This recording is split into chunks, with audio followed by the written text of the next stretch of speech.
நமக்கு யோசிக்க தெரியவில்லை. இந்த ரோடு போட்டு கொடுத்தது யாரு? யாரு போட்டு கொடுத்தா? எப்படி போறோம்? நம்ம முன்னோர்கள் எவ்வளவு கஷ்டப்பட்டாங்க. ஐஏஎஸ் சுலைமான் அவர்கள் போட்டு கொடுத்தார்கள். எப்படி போட்டு கொடுத்தார்கள்? அந்த நேரத்தில் போராடினாங்க, போராடி போட்டு கொடுத்தாங்க. இன்னைக்கு எவ்வளவு பேர் அதிலே பிரயாணம் செய்து கொண்டிருக்கின்றோமோ, ஐஏஎஸ் சுலைமானுடைய கபருக்கு அந்த நன்மை சென்று கொண்டே இருக்கின்றது. சமூகம் இதை விளங்கவில்லை. புரியல நம்மளுக்கு.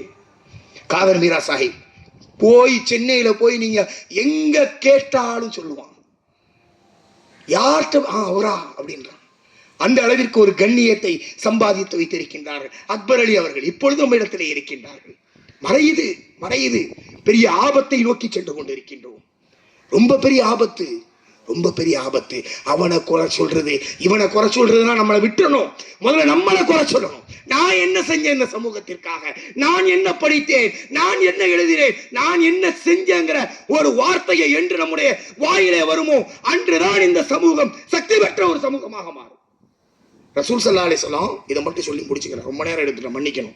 ரசூல் ஸல்லல்லாஹு அலைஹி வஸல்லம் தாயிஃப் நகரத்துக்கு போறாங்க, போய் அடி வாங்குறாங்க, இஸ்லாத்தை எடுத்து சொல்றாங்க. அத்தாசுடைய தோட்டத்தில் கஷ்டப்படுறாங்க, தண்ணி இல்லை. ஆயிஷா ரலியல்லாஹு அன்ஹா கேட்கும்போது, யா ரசூலல்லாஹ் உஹதுல தான் நீங்க ரொம்ப கஷ்டப்பட்டீங்களான்னு கேட்கும்போது, கண்டிப்பா சொல்றேன், உன்னுடைய அந்த கூட்டம் என்ன தாயிஃப்ல கஷ்டப்படுத்துறாங்களே அத மாதிரி நான் எங்கேயுமே கஷ்டப்படலைங்கிறாங்க. அவ்வளவு அடியை வாங்கின, அவ்வளவு ரத்தத்தை சிந்தின, அவ்வளவு உதையை வாங்கின பெருமானார் ஸல்லல்லாஹு அலைஹி வஸல்லம் அவர்கள் அல்லாஹ்ட்ட என்ன துஆ செஞ்சாங்க? அல்லாஹ் இந்த கூட்டம் என்ன இப்படி போட்டு அடிச்சிட்டாங்க, இவங்களுக்கு புத்தியை கொடு அப்படின்னு கேட்கல. இந்த கூட்டம் என்ன இப்படி போட்டு அடிச்சிட்டாங்க, இவங்களை அழிச்சிரு அப்படின்னு சொல்லி கேட்கல. இந்த கூட்டம் இனிமேல் இந்த பூமியிலே இருக்கக்கூடாது என்று அவர்களை சபிக்கவில்லை. நாம் சபித்துக் கொண்டே இருக்கின்றோம். நல்ல நல்ல மனிதர்கள்லாம் சபிக்கிறோம். சின்ன சின்ன குறைகளை எடுத்தெல்லாம் வாட்ஸ்அப்பிலே விமர்சனம் செய்கின்றோம். அவருடைய நன்மைகள் எல்லாம் நமக்கு தெரியவில்லை.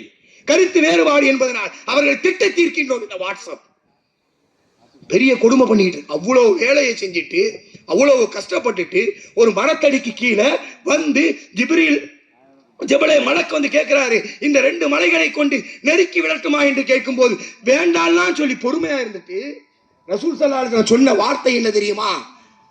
நான் எல்லாத்தையும் செஞ்சு முடிச்சிட்டேன்னு சொல்லல, எல்லாத்தையும் நான் பக்கா அப்படி சொல்லல. என்ன சொன்னாங்க? யா அல்லாஹ், என்னுடைய பலகீனத்தையும், நான் ரொம்ப பலகீனமா இருக்கிறேன், என்னுடைய சாதிரிய குறைவையும், எனக்கு புத்தியில கொஞ்சம் தெளிவில்லை.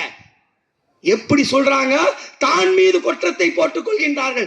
நான் பலகீனமாக இருக்கின்றேன், நான் சரியாக செய்யவில்லை, நான் சரியாக செய்திருக்க வேண்டும், நான் சரியா தாவா பண்ணிருக்கணும், நான் சரியா போயிருக்கணும், நான் சரியா இஸ்லாத்தை சொல்லியிருக்கணும். இவ்வளவு பெரிய நபி தன் மீது குறையை சொல்லுகின்றார்கள் என்றால், இன்று ஒரே ஒரு பயானம் பண்ணிட்டு இவங்களுடைய எவ்வளவு சொல்லியாச்சு கேட்க மாட்டேங்கப்பா.